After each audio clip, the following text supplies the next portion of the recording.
I think it's looking pretty good, and I'm ready to make some buns.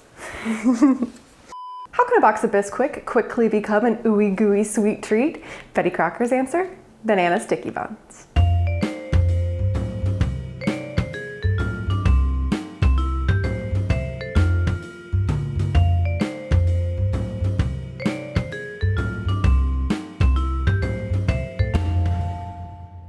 I'm Melinda, and I'm cooking my way through Betty Crocker's 1971 recipe card library. Today we're making banana sticky buns. These are from section G, come for coffee, and it's card number 17. I'm excited about these because they seem super simple, and I think they're gonna taste incredible. You're basically making a sticky bun dough out of just Bisquick and bananas, no other ingredients. And then you're gonna roll up that dough into little spirals and put it in a muffin tin. And at the bottom of the muffin tin is butter and brown sugar and pecans. And that way, when you flip the finished bun out of the muffin tin, this kind of butterscotch will have formed at the bottom, and it will kind of roll down the sides and get in all the cracks and crevices, and it'll be an ooey gooey sweet treat. So let's give it a try. I think the first step should be to prepare the muffin tins to kind of receive the sticky buns. So I'm going to start by putting 2 teaspoons of brown sugar in each of the 12 little cups. There's gonna be a lot of brown sugar in this recipe because there's some in the bottom, there's some in the sticky bun itself. It's gonna be sweet.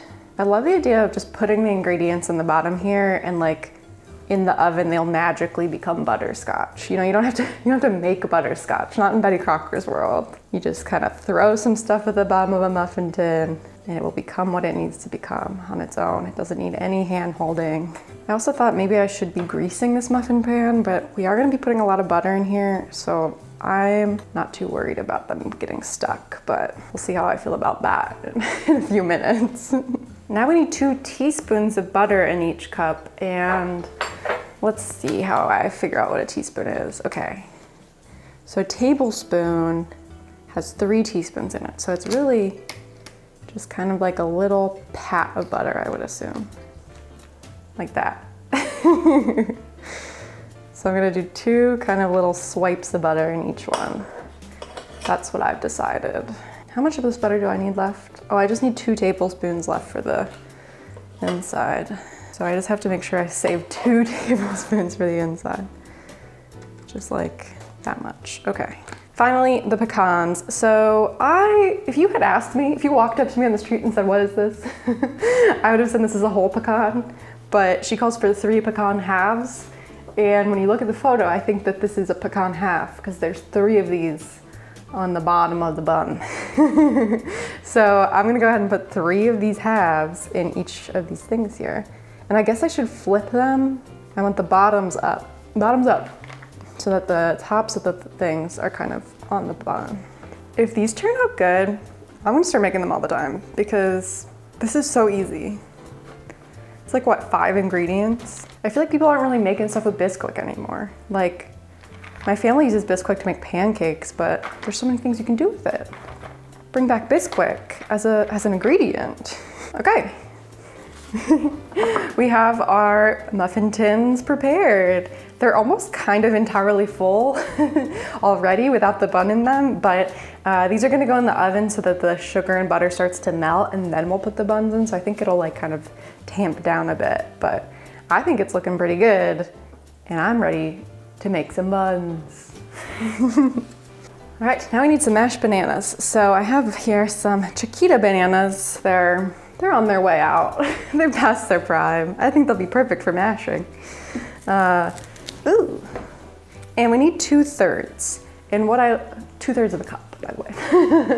And what I learned last time I made something with bananas, which was the banana spice cookies, that I tried to mash it in the measuring cup, and that did not go well. So I'm just gonna put a bunch of banana in a bowl and try to mash it, and then we'll measure it, because I'm learning and I'm growing. Okay. Let's start with 1 banana, and then we'll see how that goes. Ew, this is the worst part of bananas. I don't want that. Why do those exist? All right. Maybe they're not ready to be mashed. Maybe this is still in its prime, not past its prime. Should I use a fork? Would that be better? I'll just one mash a banana. Oh yeah, that's better. It's so hard to tell how much banana makes mashed banana. Is this gonna be enough? I think it should be really mashed too, because this is the only form of liquid going into these buns. That doesn't make any sense to me, but it's true, it's what's happening. So it needs to be in its most liquefied state possible. Okay, let's see what we got here. I need 2/3. Oh my God, that's 1/3. It's a little over 1/3. Okay, so we need to do a whole second banana. But we'll put this first third in to our big bowl. Okay, let's do that again. And now we're gonna add 2 cups of Bisquick. So I have this cute little baby box. It's so tiny. It probably only has 2 cups in it. All right, here we go. Going in. Whoa, whoa, whoa, whoa, whoa, whoa, whoa, whoa, whoa. Everyone calm down. Second cup, going in. Now let's see what happens here. This is the moment of truth. This is what we've all been waiting for. Will this become a dough? Stir baking mix and banana to a soft dough. I mean, that's what we're doing. That's what we've got here. And it smells good. It smells banana-y. Gently smooth into a ball on a floured, cloth-covered board. Well, this is not flour, but it's Bisquick. And this is not cloth covered, it's wax paper covered. This is the new millennium.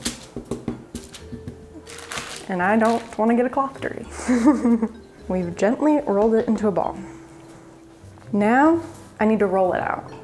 And to do that, I need to dig out my rolling pin. And to do that, I have to get all this goop off my hands. Oh, we're supposed to knead it 5 times. Whoa, whoa, whoa, whoa, whoa, whoa. Let's not get ahead of ourselves here. We have to knead it. We have to form some gluten or something. I don't know, whatever kneading is for. Was that 5 times? Was anyone counting? It is a dough. We made a dough.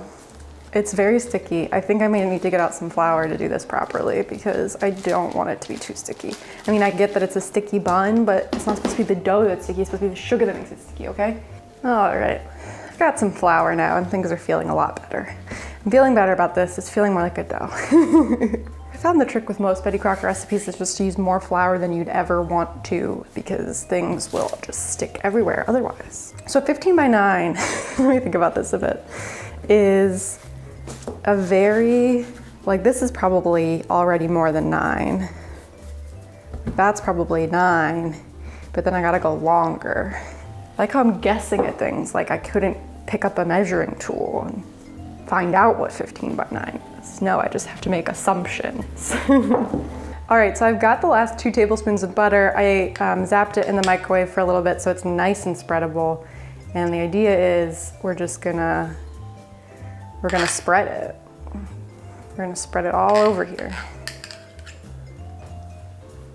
Then we're gonna take a 1/4 cup of brown sugar and just kind of sprinkle it about here. Make sure that gets nice and spread about. All right, now it's time to roll it. That's the moment of truth. So, starting with the long side. We are rolling, rolling, rolling. Is it sticking to the wax paper? Of course it is. Sometimes you gotta let gravity do the work. That's okay, that's the middle. That's the middle, no one's gonna see that. It's too sticky. My sticky bun dough is too sticky. No, no! I swear, you saw how much flour I put on here. I know it's supposed to be a cloth covered board and that probably would have prevented this from happening. I know. Don't you think I know these things? Okay. Let's go back around. You're supposed to pinch this part closed. Okay, lop it like this. See how that goes. Okay, let's get our muffin pans ready and then we'll cut these and move them into the muffin pan. So those have got to go in the oven for just a few minutes so the butter melts. After just a few minutes in the oven, they are looking nice and bubbly and caramely. I think they are ready to receive some sticky buns. It smells really good too. Okay. Let's see, I think I'm gonna use this bench scraper to try to cut them into 12. 1.25 inch slices. Oh, okay, I'm glad I read that. Let's do a little measurement here. I'm just a tool guy, you know. Okay, that's more than I thought, okay. Squish. Now I could use it as my measuring tool. There you go, number 1. Good luck, Godspeed. All right, these are gonna go in the oven for 10 minutes and then we will take them out and flip them over and see what happens. While our sticky buns are in the oven, I wanted to talk about the innovation that is the banana. You know, it's one of the most common fruits in America today, but that wasn't always the case. Bananas are a delicate tropical fruit that's difficult to pick and ship thousands of miles. So before the 20th century, they were kind of this exotic, expensive delicacy that was unknown to most Americans. In the 1880s, Andrew Preston and Minor Cooper Keith began importing bananas as the Boston Fruit Company. They later became United Fruit, and then under some company turmoil, remarketed themselves as Chiquita bananas. What they did is they cleared tracts of land in Jamaica and began a transportation line built from a network of ice-cooled warehouses, boxcars, and ships. This strategy worked like a charm, and soon bananas became more popular than apples. Now, it wasn't just United Fruit's shipping that sold the banana to the average American, it was also their innovative ad campaigns. They produced these crucial little booklets spreading the word about what bananas were, how to store them, how to eat them, the nutritional benefits, and of course, lots of recipes. They even distributed materials to school children. Over time, their marketing materials became more and more outlandish with recipes like ham banana rolls and banana scallops. But here's the real kicker. They made us fall in love with the banana, but the ones we eat today are nothing like the original. In the 1950s, the common Gros Michel variety was wiped out by the Panama disease fungus, and so producers shifted to the Cavendish banana. Now, this banana was cheap, it was easy to pack, it grew predictably, it was a beautiful color. They didn't care that it was significantly less flavorful than previous varieties. And so that's what we eat today. And I kind of wonder what this recipe would have tasted like if I was using bananas that perhaps Betty Crocker and her kitchen staff had on hand when this recipe was written.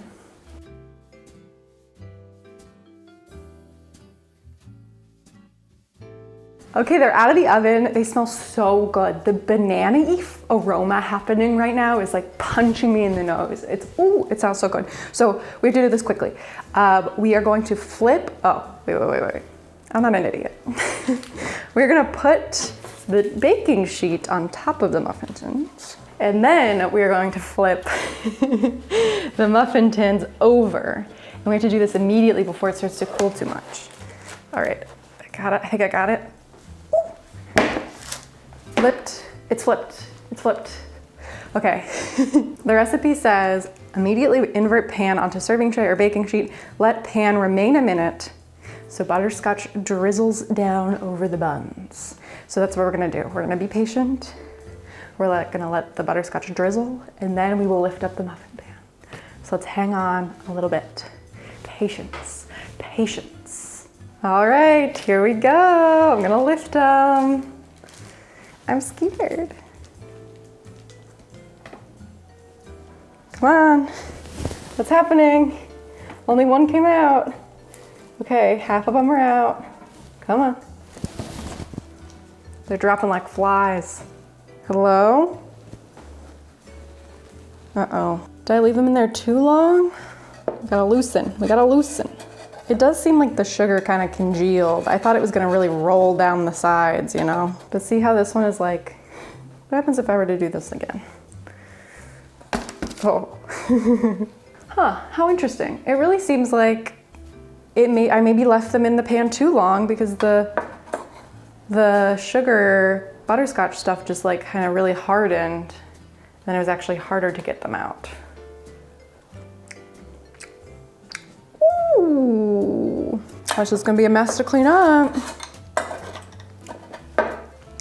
All right, let's get these plated and give them a taste. All right, moment of truth, time to taste. I'm not sure if I'm supposed to eat this with a fork or with your hands. I never know with these things, but let's just kind of take a bite this way. It's a big bite, but I'm ready for it.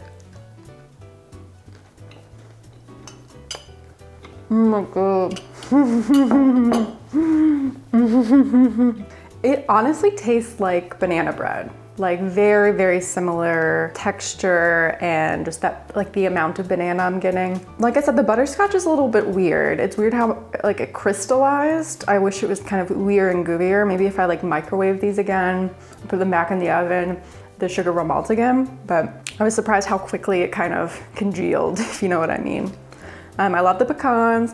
I will say that the crumb I'm getting is very typical Bisquick baked good. I've seen this texture before many times, every time Betty tells me to use Bisquick for something. So it's not as good as like a cinnamon bun dough would be, but for like a quick little thing, it gets the job done. And like I said, more of a bread-like texture, but it tastes good. It tastes really good. And it's not too sweet. It's not overpowering, which I kind of like. It's got the right amount of sugar and the right amount of banana. It's a good balance. Okay, this was really fun and really easy. I think everything turned out well. I had a little bit of issues with the dough at the beginning, but now I know the consistency I'm looking for if I were to do it again.